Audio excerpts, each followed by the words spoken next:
After I learned how to make it, I stopped buying it from the grocery store. Start by cutting one yellow pepper, previously washed. First cut into strips, then chop into small dices, and set aside. Next, cut one green pepper the same way. First into strips, then into small dices. Also cut one red pepper, first into strips, then into small dices, and set all the ingredients aside. Next, cut 8 garlic cloves. Cut into slices, then into strips, and finally, into small dices, just like I'm doing here. Finally, cut one medium red onion. Cut in half, then into strips, and into small dices.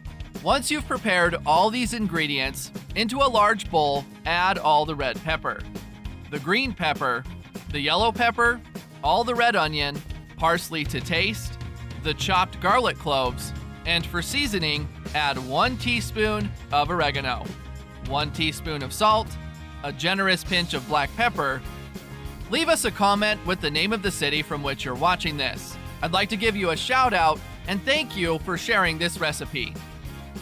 And mix very well until the spices incorporate into all the ingredients.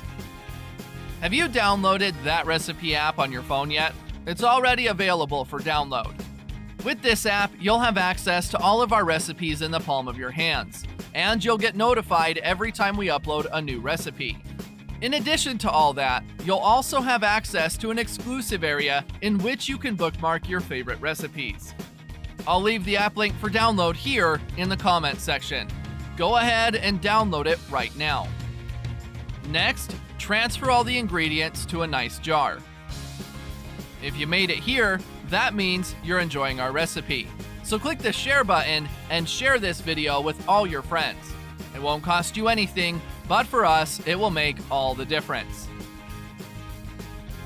Finally, fill the jar with extra virgin olive oil.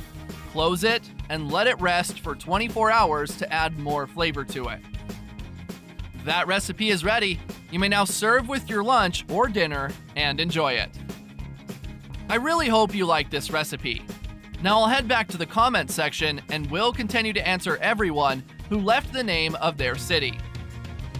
And I'll also thank you for sharing this recipe.